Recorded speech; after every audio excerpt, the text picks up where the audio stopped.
జననీ జన్మాంతరేషు చ మనోవాక్కాయ కర్మభిః జ్ఞానతః అజ్ఞానతః మయా కృతానాం పాపానాం ప్రాయశ్చిత్తం కురు మే వంశమూలజః. నమస్కారం అండి. ఇందిరాస్ కిచెన్ అండ్ లివింగ్కి సాదర ఆహ్వానం. ఎలా ఉన్నారండి అందరూ?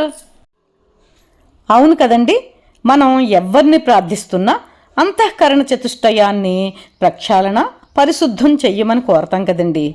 ఈ అంతఃకరణ చతుష్టయాలు మన ఆలోచనలు, నిర్ణయాలు, భావాలు, వ్యక్తిత్వాలను ప్రభావితం చేస్తాయండి.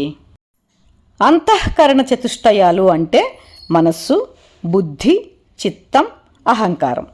ఇందులో మనస్సు ఇష్టం, అయిష్టం, సందేహం, భావోద్వేగాలకు మూలమై ఇది చెయ్యాలా చేయకూడదా అనే ఆలోచనల రూపం. ఎప్పుడూ చంచలంగానే ఉంటుందండి. బుద్ధి అనేది మంచి, చెడు, సరి, తప్పు అనే వివేకాలతో నిర్ణయాత్మక శక్తి, అంటే డిసైడింగ్ అథారిటీ. చిత్తం అంటే మన స్మృతులను మనలోనే నిల్వ ఉంచే భండారం. గత అనుభవాలు, జ్ఞాపకాలు, సంస్కారాలు, మనం చేసిన మంచి చెడు పనులు, వాటి పర్యవసానాలు ఇందులో నిల్వ ఉంటాయండి. నేను అనే భావం అహంకారం.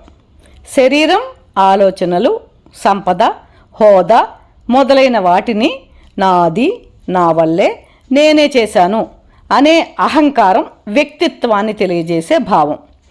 ఈ అంతఃకరణ చతుష్టయాల్ని నియంత్రించే సనాతన ధర్మ విధానమే భక్తి, ధ్యానం.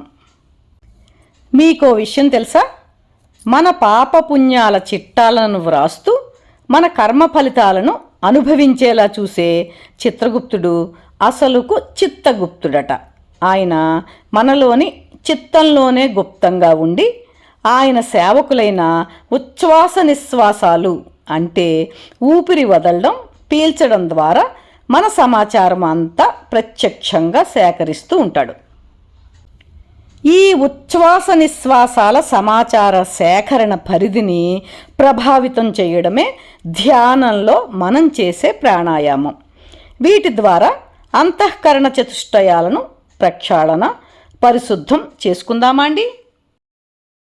ఈ వీడియో కనుక మీకు నచ్చినట్లయితే లైకు, షేరు, కామెంటు చేయండి. సబ్స్క్రైబ్ చేసుకునే వారు ఉంటే సబ్స్క్రైబ్ చేసుకోండి. మీ లైక్స్ నాకు చాలా అమూల్యమండి. Thank you.